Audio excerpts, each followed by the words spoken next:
Oh my God. So Nike won the noise, right? Adidas won the numbers and I think it's basically, been I like that for a think long time, though. public perception. And it's been like that for a long time.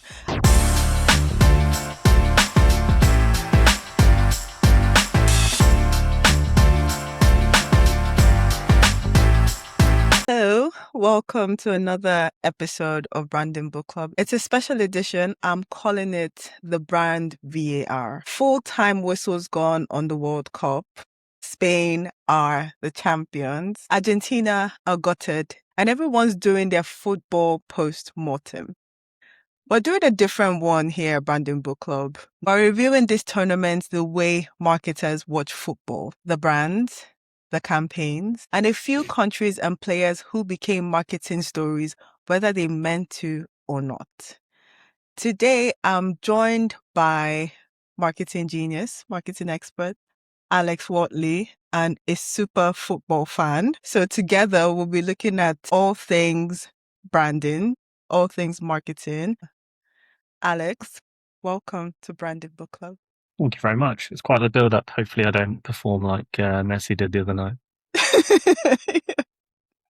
Let's start with the ugly stuff. A little bit of ugly. Every tournament has one decision. I think every sporting event has one decision that just didn't land. And that's where we're starting from. So we have, 6 categories today. And we're starting with what we're calling offside, which is what missed the mark and what was the biggest blunder, in our opinion, in the entire tournament. Do you have any thoughts before I before I kind of introduce what I have in store? Yeah, I think the a hydration break was brought in for adverts, right? So the Americans introduced it as an idea to get the sort of adverts they'd normally have from their other sports and the kind of breaks they'd normally get. I don't think it translated worldwide very well. Obviously, a lot of people opted out of showing any adverts during that period, and kind of countries didn't kind of take up the same option. But obviously, it's sponsored by Powerade over in America. But I don't think that was obvious. Which is, You know, I think they're one of the official FIFA yeah, sponsors, aren't they? yeah, and in England, even in the Premier League, we have sort of drinks bottle sponsors, and quite clear it's Red Bull, Lucozade, that kind of thing, and it's sort of very obvious it's happening. And I don't know whether Powerade missed the mark a little bit on what they were doing during that time. I don't know how it looked in America, obviously, but from another country where it's available for sale, it was only really clear from the advertising boards that they were the sponsors, and that was what was happening. If you think about an alternative, I think it was quite clear that someone like Shaw, Axe over in America, was sponsoring the substitutions because it was blindingly obvious. It was on the boards. It was very, you couldn't have missed Was it it. Shaw? I think it was Rexona. Was that? I don't know what they're called Yeah, it over was in. Rexona. I remember because the logos were in the armpits of the Yeah, referee, so every time they put their hands up, you could see the logos. is that the American name for sure though? I'm sure it is. Is it? No, I thought. Oh my God, maybe. Yeah, but anyway, I think they kind of got it right at sort of the right moments. You could see it was quite clear on the boards. It's quite clear, like you say, on the uniforms as well. So Yeah. that's maybe the difference. These little moments that were introduced in this World Cup, where perhaps some brands did better than others. Yeah. Do you think that was a blunder though? I thought that was pretty clever that they were one with the substitution. Oh no, I like that. So I think that's kind of Yeah. like this is how you should Yeah. appear during those moments. I think Powerade didn't do enough Yeah. to kind of what I assume was incredibly expensive to It be was. these kind of drinks breaks that were in twice every game. I imagine they just thought it would look after itself because the players were drinking Powerade. Obviously, then some of them didn't because they were drinking whatever they're supposed to drink during those moments from the physios and things like that. So yeah, I don't think it translated as well as I would have liked it to. Yeah, I think it's just one of those things. There are just so many things wrong with it because one of the most talked about thing in this World Cup, it was basically a mandatory 3-minute stoppage at the 22nd minute of each half every match. So essentially, they turned football into a sort of American sport, almost that has Quarters. 4 quarters. So the location did not help. It was just like, okay, they're trying to make this an American thing. And officially, it's about player welfare because was obviously really hot. And FIFA's president said publicly, said, there's no additional revenue for FIFA from it, but everything else basically says otherwise because they also separately confirm to broadcasters that ads can run during those breaks. And there were some complaints, like people absolutely hated it. I didn't see a single good thing about it. People were basically saying that some of those commercials actually overran into the beginning of the of the quarter. Yeah, I think that was just one of those things. It was so just disruptive. It disrupted the flow because they had to kind of pick the momentum back up every quarter. Well, it helped a lot from a football perspective. It helped a lot of teams as well. It's kind of like a reset moment, which you don't normally get. I think so. I mean, I didn't watch a lot of the matches, if I'm being honest.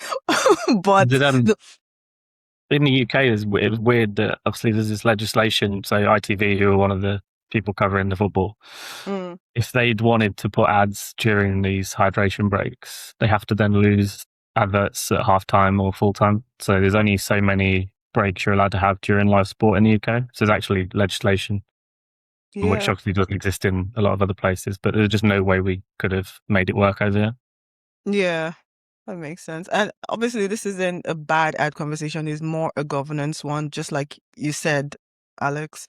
The whole debate was, when does a genuinely good idea, I think, well, according to them, it was for player welfare. And from what I saw, from some of the things I saw, I think the players benefited, like you said. It just looked like they needed that break. It was really hot, but there was obviously a lot of contradiction in the execution of it. So for category 2, we've talked about the miss, right? Let's talk about brands that got put in what was essentially an impossible solution and turned it into the best thing and one of the most talked about things in the tournament. And that will be the Rebels. So basically the brands that were able to figure out clever workarounds for the FIFA restrictions. I think in FIFA was in a bit of a sticky place here because in applying those restrictions so strictly, they only ended up giving even more attention to the brands that they were essentially trying to restrict. What do you think? Yeah. I imagine there's no one at FIFA that thought that was going to happen, but there's probably not a marketing brain there thinking this is going to turn out better for these people than if it didn't. Or if there is, maybe it was all very deliberate and it's worked out nicely for the brands. But obviously, I'm sure we're thinking about, we'll call it the Levi's moment because I think everyone kind of jumped on afterwards. Yeah.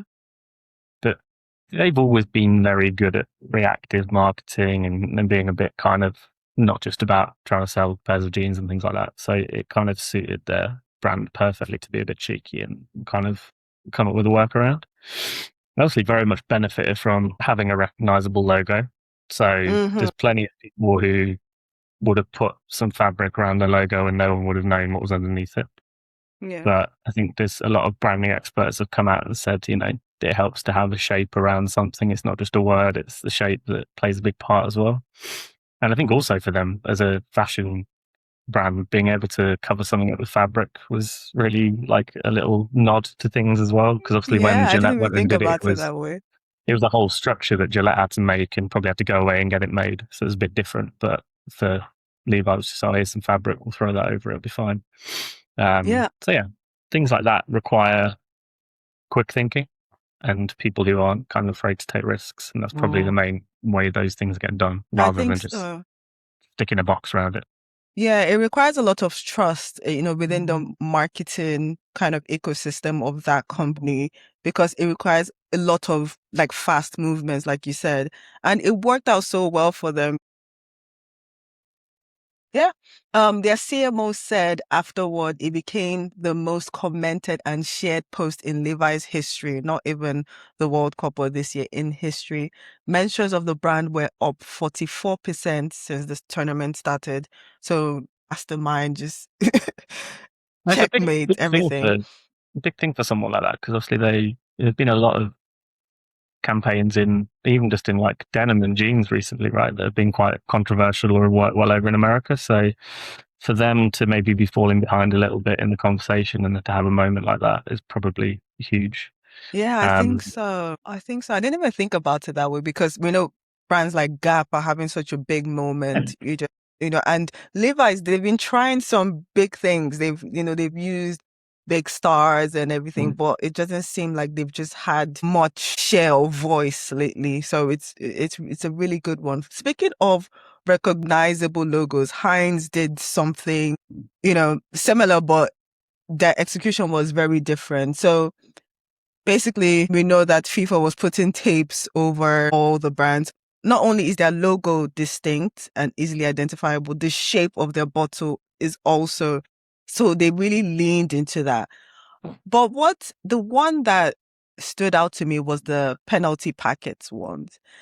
And I was like, for Levi's and Gillette, we could see that was really reactive marketing. But the speed at which they were able to pull that off, it makes me think, was this kind of premeditated? Because what they did was they released mostly brand led, what they call penalty packets. So they have like the yellow card and the red card. The red ones were ketchup and then the yellow ones were mustard to kind of, nod to the, whole penalty thing and the yellow card, red card thing. But they then released that as a follow-up joke after running a campaign with tapes across their logos and stuff. So it kind of made me think that was really fast. The fact that they were able to pull that off. Do you but think? if you think about some of the campaigns they've done before, that whole not really showing a logo thing has always been in the playbook. So True. you've got where someone's like shaking the sauce over a chip, but there's no bottle there, that kind of thing. And it's just like, what it is. It's the confidence in the brand. And that's obviously, they deserve to have that confidence. We all probably buy into it and have those items around our house. I think in terms of how quick it was, again, they're such a massive brand and have probably a big chokehold over all of their suppliers Mm. that someone can click their fingers at 1 o'clock in the morning and something would probably be made the next day Ugh. because the suppliers and producers and things would do anything to maintain those contracts. So I think that's the difference they have. And it probably, like you say, comes across as planned, but actually it's just a powerful company in that It's moment just are a able power to play. pull through. That's how I think about it. Otherwise, I don't know how you could predict that happening unless, they've probably had conversations before the tournament and gone, if you want to be involved, we've got to cover. It was about the press food, wasn't it? And covering up the labels and things like that. Mm-hmm. So maybe they had some kind of idea that might happen and they could do something with it. But yeah, I imagine it's more to do with just having the power to make things happen quickly.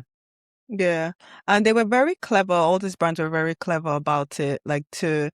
I think the biggest thing is when it comes to sponsors and non-sponsors is that, legally there cannot be any sort of false association with, FIFA officially, but they were actually very intentional about showing the fact that there was no association with FIFA. So I think that's why it worked from a public perception point of view, from a, kind of did this work, did this not work perspective, and then from a legal and trademark perspective, they kind of checked all the boxes, and it was just kind of master was just a great gameplay. I loved it. I think my favorite was the Heinz one. I think. What was yours?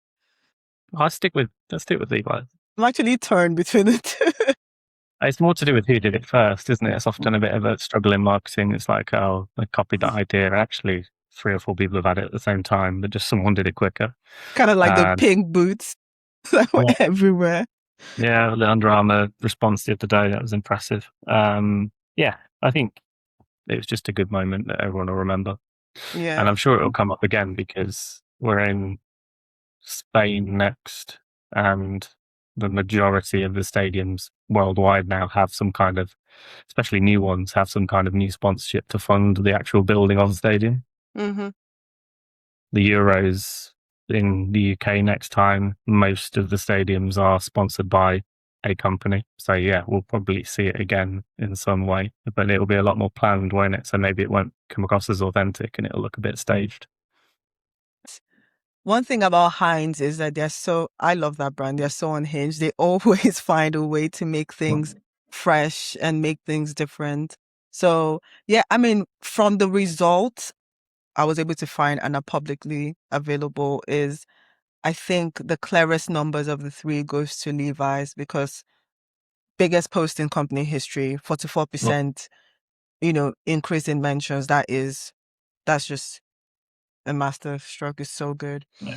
So yeah, we've done brands reacting well to a restriction. Let's go into the ones who understood something deeper, right? Actual culture, not just football.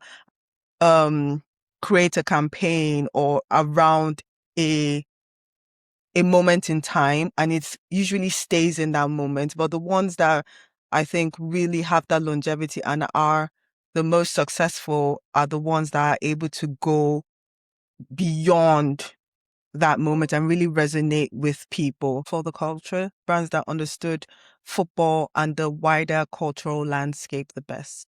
We have Coca-Cola. So they had this trilogy for the World Cup, like 3 videos.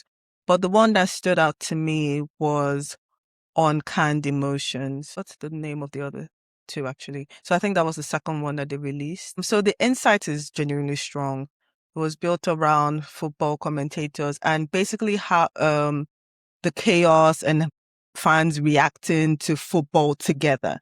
So one thing Coca-Cola is very good at is making it about the fans, about the people than just, maybe the footballers or something like that.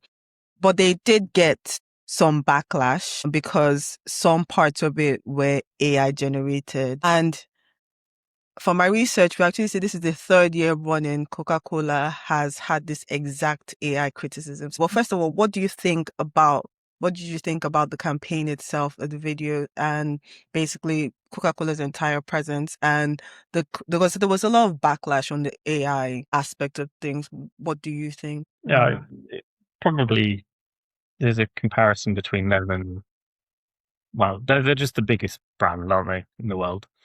I sometimes wonder, as a marketing department or marketing agencies, I think one of the big problems they have is they have like 500 agencies, right, across the world, and they all have to try and club together to make things work. They've just done this rebrand that is essentially trying to bring the entire Coca-Cola ecosystem around the world together. So it's not really a rebrand. It's just making sure everyone has the same logos, same colors, same identities.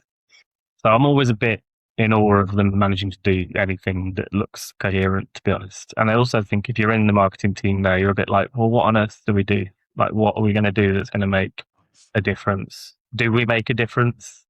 Like, or do we just exist and people are going to buy it anyway? And there's no competition. We own 70% of the drinks in the supermarket. So I'm always a little bit sort of, I don't think that's true, though. I hear you, but there was a year, I will have to find out which year it was specifically. They scaled back on marketing and they saw a significant downturn in their revenue and market share. So one thing about Coca-Cola is that they're very good at course correcting because, yeah. and one of the biggest mistakes they ever made, I think, has made them who they are and how they approach marketing. There was a time they changed the formula of the Coca-Cola Classic. This was years ago. That was the worst time ever. There was lots of comparison between Pepsi and Coke, and people couldn't tell the difference. Right. And even after, and they course corrected, and even after the sugar tax was introduced in the UK and I think some other countries, they still keep the Coca. A lot of companies change their formulas to be under so they don't get that tax and then, be within those restrictions.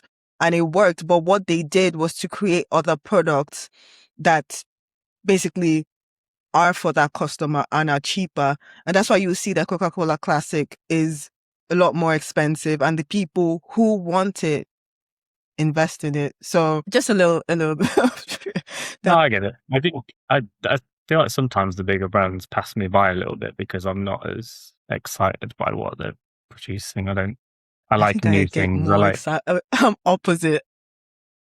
I like the kind of underdog and the people who I don't know, you can probably mention like Adidas later, but I don't really get impressed by their ability to spend 6 million quid on was essentially a small movie. Like, It's just, yeah, you Yeah. should be doing that. You should be able to, when the World Cup comes around, produce this big brand film that everyone's expecting and that everyone's interested in. And they've been doing that for years and years around competitions. And maybe I'm a bit like that with Coca-Cola, I don't know. But the AI I get side of that. it is probably because they assume, perhaps wrongly as a brand, they can afford the best of the best. And even if they're using AI, whoever's creating it is going to make it look as if it's not. I think maybe it's a little bit of are they handing too many things over? Do they not have much control over things in terms of the creative process? Because Yeah. essentially it's all agencies that work for Coca-Cola. So perhaps there's an element of not taking control over the creative there. Oh, and what's funny to me is because they've gotten the exact same criticism. Yeah, they don't This, care.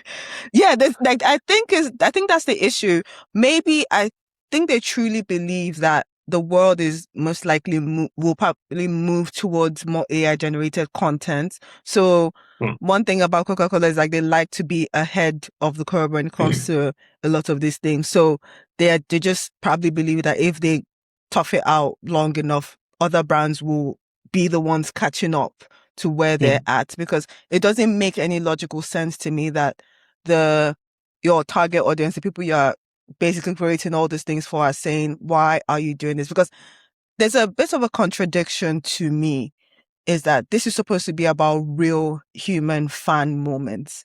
That was the whole premise of the campaign. So why not use real people? That should be a no-brainer.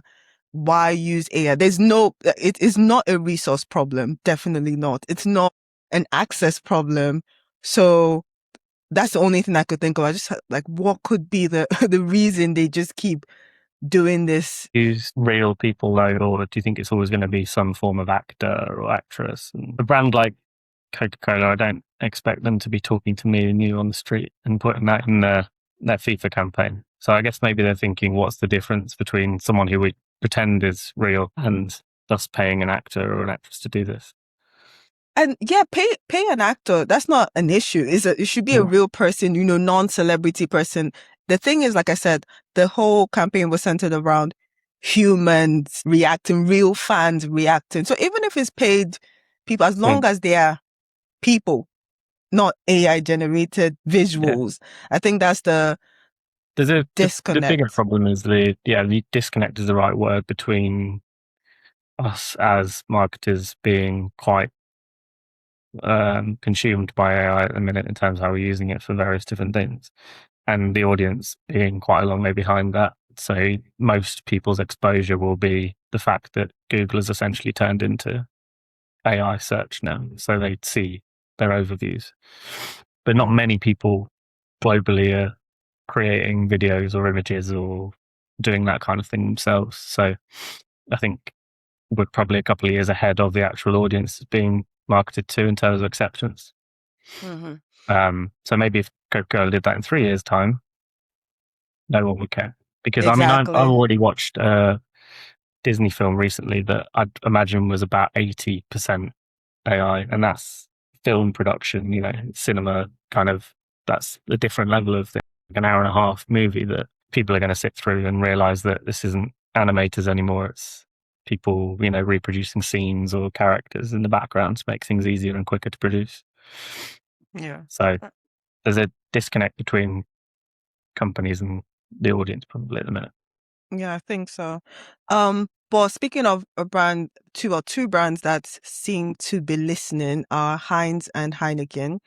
So they did this collab. You must have seen it. Well, the Yeah. match we've all been waiting for. I thought it was brilliant. Just Heinz again doing what they do, and Heineken, they also have that cheeky. So I think they're very aligned in not just audience, but I think their brand tone and their messaging and just kind of like the playfulness. And Yeah. they're both very clever in how they approach this thing. So it was essentially the match we will all be waiting for is grounded in something football already, it's something people already do. They have a beer, they're having a little snacks, and they have ketchup while watching football. So it wasn't forced. It just all tied in very well. So I really like that. Yeah, I think it was there's a Dutch element to it as well from Heineken in terms of the culture of, yeah, well, the Heineken and chips and sauce. So that kind of Dutch Belgium Mm. snacking thing. And also their humor as well. I just think Heineken are probably a little bit more interesting and engaging because they're not a big Americanized company. Yeah, and they don't take themselves too seriously. They have a lot of fun Yeah. with, and they do it well. I think that's the shift that we're seeing because funny enough, I saw something yesterday about Duolingo. We're seeing a lot of brands who were known for being unhinged that kind of peeling back a little bit because the thing about being unhinged, you have to keep like raising the bar, constantly being shocking. But I think when you find that right sweet spot is more sustainable Hmm. and you're less likely to piss people off. Yeah. So it's like when we schedule anything or come up with ideas as marketers, you like a newsletter, for example, and you run out of ideas 6 months in. It's you have to commit to something or keep it interesting. And I think it's the same with how well, I think especially when like the person who came up with it, Isn't Duolingo, there for example, anymore? then leaves, Yeah. you're like, how do we kind of maintain that pace or those ideas that they had? Because sometimes it is just a talented individual who's able to do that, right? And it doesn't translate into whoever replaces them or whoever's in the team.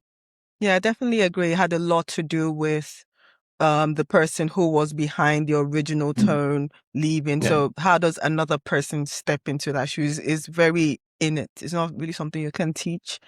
yeah. Um our third one in this category is Fernet Branca. I'm not sure if I'm pronouncing it right. Fernet Branca. So That's it's an Argentine Amaro brand that basically it was a campaign that it's called We Are Unbearables. Argentinian team, they won the Qatar 2022. So there's this whole narrative about how they've been insufferable and just wouldn't shut up about it. And so basically, I mean, it was funny when I watched it, I think just yesterday for the first time, but I think when they did it, they probably didn't expect to lose the way they did. no, people like self-deprecating humor in general, right? Especially Yeah. if it's kind of like being aware of your faults and yeah, I think I'm sure a lot of English people particularly feel that Argentina are unbearable in general. So I think it's probably good timing. But I imagine if they're a brand, they're obviously trying to appeal to their own Yeah. country. That's where they sell. And I think, yeah, that sort of taking the piss out of yourself is quite a good thing to do. Yeah. And People that's can relate why, to it. sorry, that's why it's in this category of, culture. So, because they really demonstrated, is one Yeah, of the best examples in this tournament of local cultural fluency because, they were talking to their people yeah. and whoever else saw it, it was funny, and it was really good. Yeah, you actually should see it. I enjoyed it. Check it Um, out. I think they kind of represented Brazil and other teams just kind of saying, I hope they don't win. We can't take another 4 years Yeah. of this. So, Mhm. and obviously it looked good, but it wasn't one of those big budget productions. It was just smart thinking, great execution Yeah. and what looked like a sizable budget. So that's what I really liked about it. And the fourth one is Axe. Smell your best when you look your worst. So basically same thing. How they're just kind of tapping into that whole thing about how you don't look your best when you're watching football, but you should smell your best. It's basically grounded in what fandom actually looks like, not Mm. the polished version, the real raw version, but you Yeah. look crazy, but you still smell good. So that's like also cultural fluency. I thought it was I think really it might be a good. thing, I remember when you're sort of younger and you're suffering from hangovers and you're trying to drag yourself into work and you're sort of running late, that I might not bother to, sort my hair out or get dressed properly, but it definitely making sure you've And got even if deodorant you do, you and still end aftershave up on. looking crazy. So there's no Yeah, point. you're still making sure you've got deodorant and aftershave on as a minimum. Yeah, exactly, exactly. And you see, that's the thing. You haven't even seen it. And I think you relate to it just off Yeah, of the idea, which is why I think this one is should go to Branca and Axe because I feel like the most pure, when it comes to just that cultural association. One is yeah, hyper local. one is universal, but yeah, they did the job. They understood the assignment. So on to category 4. We've covered the myths, the rebels, the culture. Now for the ones that got nothing to do with football strategy at all, the moment nobody saw coming, and that is wild card. So the most unexpected moment. What was it for you? I was kind of looking into this because I think, as I say, in the UK, we seem to have a great deal of UK brands commit to any sort of sponsorship. So it's mostly the American brands, the European brands that we have in our household, but we don't really associate them here. But I think I was thinking about brands who you'd immediately think, how on earth are you going to fit into this space? And I think it was Bank of America and over in the US, they've done like a nice kind of pop up around different fan zones. Mm. So you're a bit like, how on earth does a bank make themselves interesting during a football match? But they've done like little kind of friendship bracelets in different team colours. So they made sure that Oh, that's cute. they basically had something for everyone. So the normal bracelet, and then you could basically tie around ribbons that were the kind of nation's colours. So they made sure that it wasn't just for whoever was playing. It was like, could be anyone around the area. But the main things about that, yeah, it's nothing to do with the bank, but it's memorable and it's something to take away. And And it I will think we always, live beyond the tournament, which is why I keep saying that. I think a couple of campaigns. I mean, if that wasn't their objective, if it was to focus on the moment, then I think, some brands did that. But keeping things that will be talked about way beyond that, I think is more sustainable.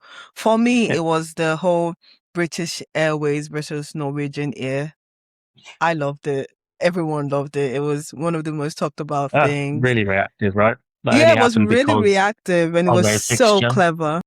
And they leaned all the way in. They did their research. You could tell from how they executed it. They reached out to British Airways and said, want to bet, and British Airways took it off because they couldn't not respond, really, because it would just make them look like assholes. So it was obviously a really great opportunity, and they flew one of their team members down to kind of swap logos on the hard drive, and England won, obviously. So they held up their end and put up British Airways logo for. And it was so good because the results were actually mind blowing. Because let's just have a look at this. Let me look at the results that they had.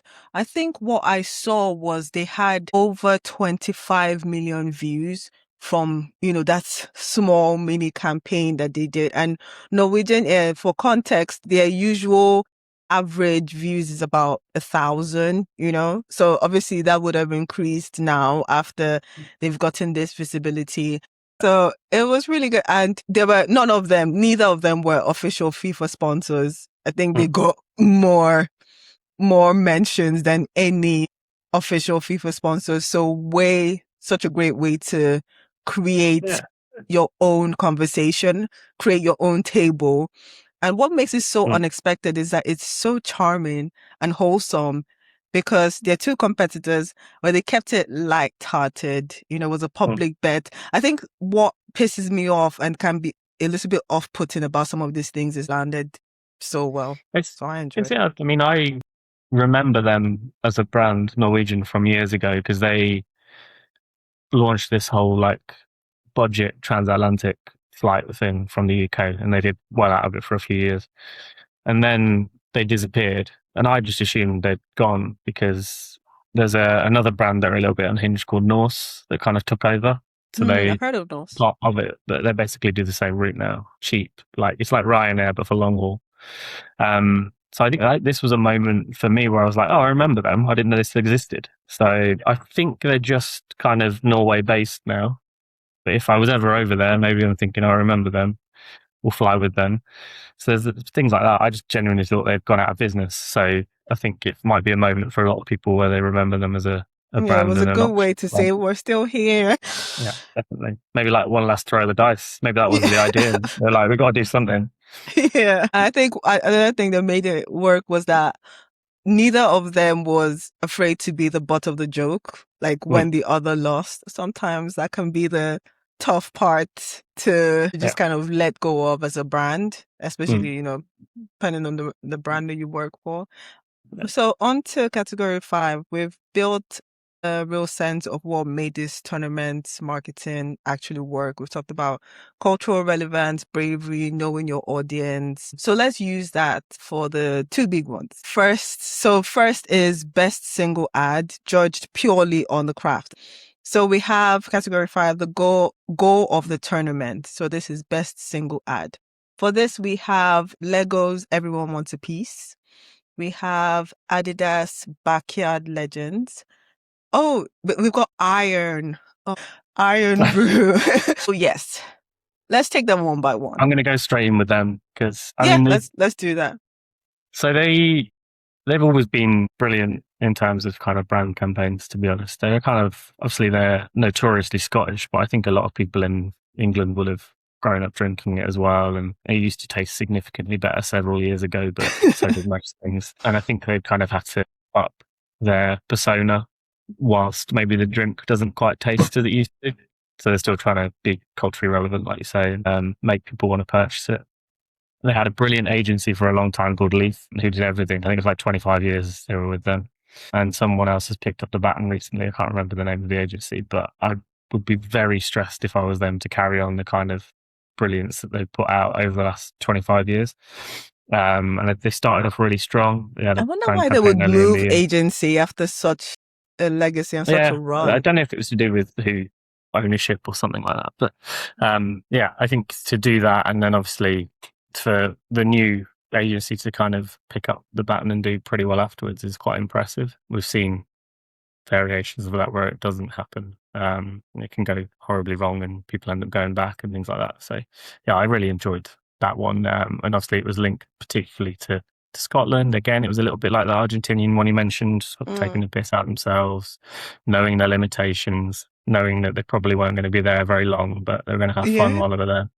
And that was so funny because they got knocked out in the first round, but it looked like the campaign was already ready for that. It was like, yeah.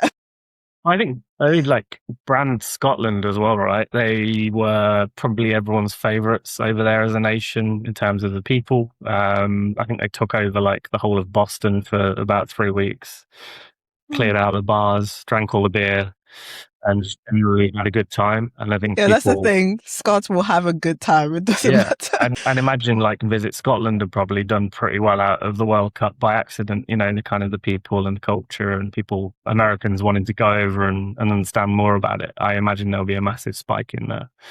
So yeah, just that. I like that one a lot, just in terms of what it meant to a country, I do and too. I guess a brand that is sort of synonymous with that place. Yeah, I loved it too. And the thing is, System One agrees because it wasn't even an official sponsor. Topped System One's ranking as UK consumers' favorite ad of the entire tournament. And that is saying something because there were some huge ones. I mean, we're talking about, Lego won on honesty. It was great. They had all these big stars sat at one table and it was the kid who put the piece in and it was really cool. Adidas won on skill and nostalgia. I liked it. I like the choice of people. Funny thing, the first time I watched it, and this is the same as Nike, I only knew the legacy players. I mean, there was the AI versions of them, like younger versions. So I didn't know. I'm sorry, do not come for me. I did not know Bellinger.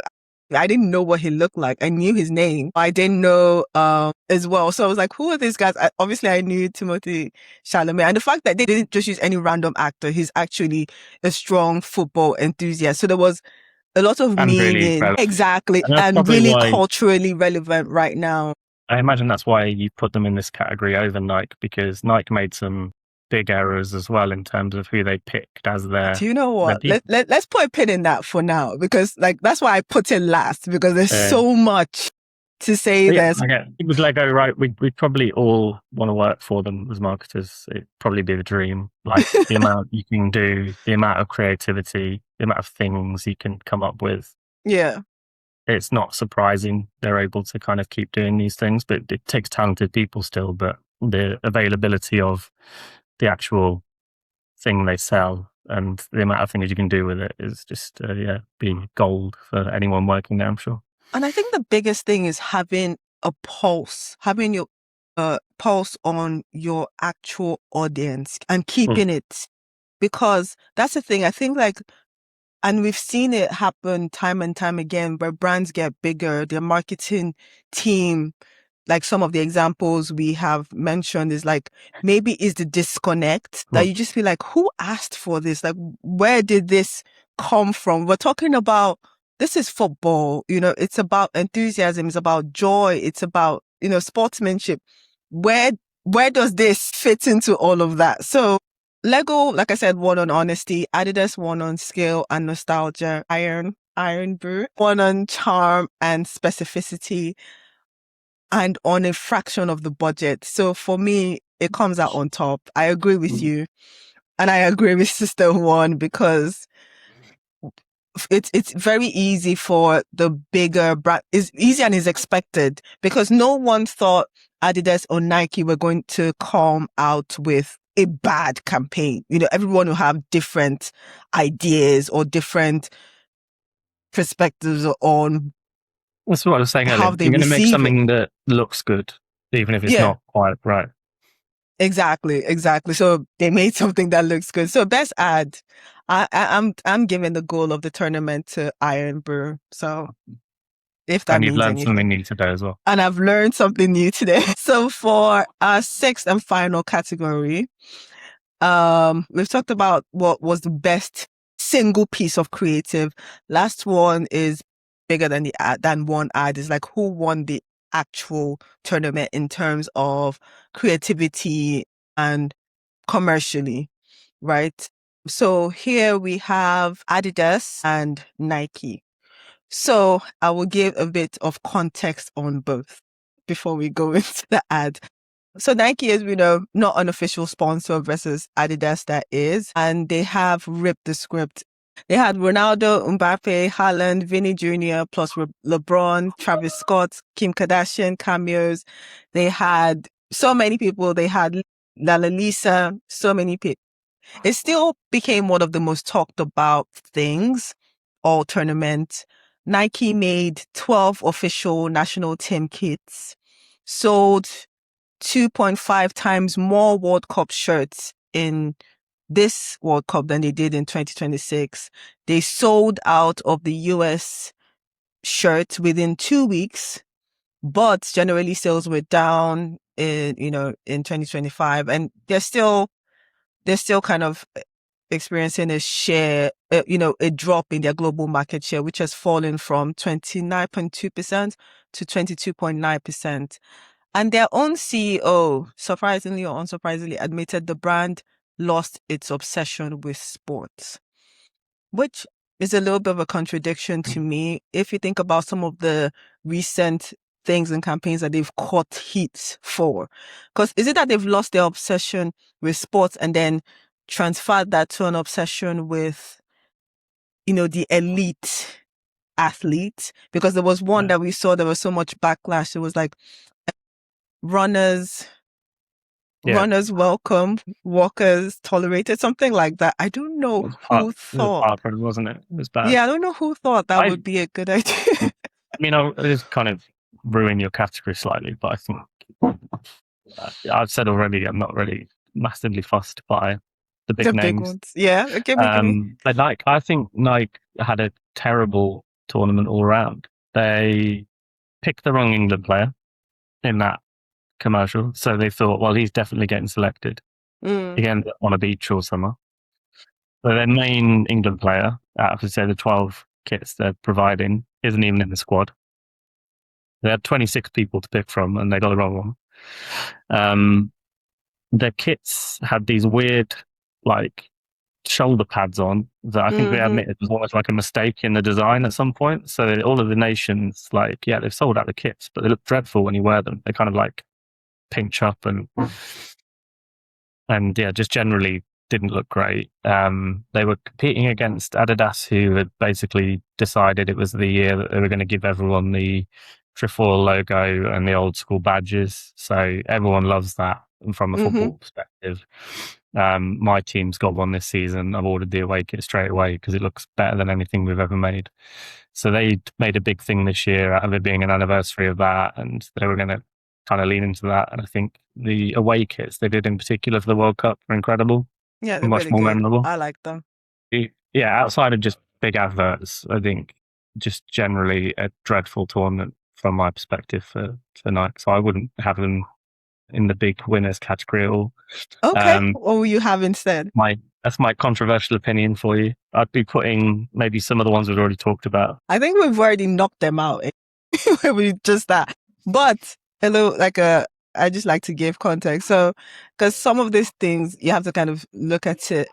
You might just have a perception of something, but you have to look at it like, okay, Nike versus Adidas, they had 80% of total social mentions between the two brands went to Nike, but Adidas won on positive sentiment. So people were talking about both, but they had more good things to say about Adidas. No surprise there. Adidas also won in the tail, double-digit sales growth versus Nike's continued decline, like I've mentioned before. And they made enough kits. Yes, yeah. Because by the time they restocked the US kits, they had been knocked out. Yeah. Oh my God. So Nike won the noise, right? Adidas won the numbers and It's basically, been I like that for a think long time, though. public perception. And it's been like that for a long time. And the thing is that I don't think they're not even trying to correct that narrative, because I have to say, obviously the Rip the Script campaign video was obviously something that was like a long time in the making. But the first time I watched it, I couldn't even watch it. There was just so much going on. But before this, I'm like, okay, let me take my time, watch it properly and, see what is really about. And first of all, I recognized more people on there after watching the World Cup because I didn't know everyone. But I saw what they were going for, but it was, yeah, they just continue to appear out of touch in every single thing that they do, because it was world-class footballers, was, Kim Kardashian, it was like cameos, like huge stars. Where's the fan? Where is the real? The nostalgia thing you mentioned is the main thing, because that's so big in football at the minute. As a fan, we all want the retro version of something. We all want a collaboration with the fashion brand we like. So obviously Adidas and Kith is a massive thing. They always do really well together. I think they used to actually be a big thing with Nike, so they've kind of made that decision somewhere along the line. And yeah, just generally like they got what people wanted at the time. So yeah, the noise element's fine. But actually in the end, they both lost, right? So the pink boot thing you mentioned earlier, Nike and Adidas both had players in these bright pink boots. They thought, well, they'll stand out. It'll look great. But only one of them had the two finalists, Yeah, well, the Spain thing and with obviously the Argentina. advert that came out the other day with Under Armour, the winners wear this boot, Yeah, that or was a winners hell of don't a wear way. Hell of a way pink to boots. Yeah. undermine the whole thing. Yeah, I mean that entire advert depends on one guy scoring a goal though, and he wasn't even someone he probably have had down as the obvious scorer for Spain as well. I mean, he's obviously one of their attackers, but yeah, not necessarily first choice. You'd have thought Yamal would be the World Cup winner, but yeah, they ended up having that moment. They jumped on it, and it looked great, and everyone's talking about that now. So It is. yeah, It put is. Under Armour back in the conversation as well. Yes, Under Armour. I think we could add that to like unexpected, because we did not see that coming. Under Neither Armour, did like they. neither did they. So I think, yeah, they're definitely in another Red Bull, but I think Wildcard were one of the most unexpected moments in the World Cup. So Yeah. this round obviously goes to Adidas. Hmm. I'm glad you gave your 2 cents, but I was biased to begin with, if I'm being honest. Yeah, Yeah, but again, they should be performing. They should be culturally relevant. They should be getting the big numbers. There's exactly. no excuse if they don't. And I think it's like you say, coming back to what is the long-term strategy for Nike if they keep doing the same thing and going away from sport a little bit. Again, like you said, for the people that are in that campaign, what are they trying to achieve? It might be that they're happy with that kind of making it into a fashion brand and they might do well out of it. But I think you'll see more kits go to other providers. You see more football boot deals going to other providers long term if that is the way they go. They are just not trying. It's just the element. Sometimes you see that a brand tries and doesn't quite hit the mark. They aren't even trying there. So by doing that, they are alienating so much of their ideal target audience. But the price that you're charging for these kits now, if you're not providing something extra like a kit that's never going to be seen again, like Adidas do, or something a bit different that, yeah, you're not going to see that for another 10 years or 20 years or however long it is, then people will pay £90 for it. If it's another England kit by night that is red, white, and blue, yeah, fine, I'll buy the next one. yeah. So that's kind of the thing that's got to stand out when you're starting to charge as much as these kit suppliers are. You're going to have to give a reason above and beyond for people to buy it. Yeah, and one that doesn't have a weird shoulder pad again. Yeah, well, you came down to the pub in some of the games, and the majority of people there were wearing the kind of Sports Direct remade versions of old England kits. That's what people want. Yeah. And that's kind of what Adidas tapped into with the collection with the Nostalgia. trefoil and the away kits. Yeah, they kept that nostalgia theme across everything, across the video campaigns, online, offline, the experiential marketing, the stores, the whole visual identity had that nostalgia element and nostalgic element. It was just perfectly executed. Same thing with the video, even using like vintage, if I may say, versions of Zidane and Beckham. They just kind of AI altered it. And the funny thing is that people didn't have an issue with the fact that that was AI generated because of the context behind it. Obviously they're older, so that wouldn't work. So they had like buzz cut Beckham and like long haired Beckham. So it was really, really cool. So yeah, it's been an amazing one having this conversation. I've really had fun. Hope you did. Thank you so much, Alex, for joining us. It's been an incredible conversation. We covered 6 categories. I think we did our best to research, but I'll be curious to see what other people think. If you have any suggestions or you have any thoughts on who could or is a good fit for the offside category, the rebels, cultural, wild card, goal of the tournament, and brand of the tournament, please put them in the chat. Happy to hear from other people. This is just our perspectives based on research and how we feel about it. Thank you, Alex, for sharing your perspective with us. And thank you for joining us on Branding Book Club. If you enjoyed this conversation, don't forget to like, subscribe, and share it with someone who you think would enjoy it too. We'll see you next time for more conversations on brands, creators, and culture. Bye.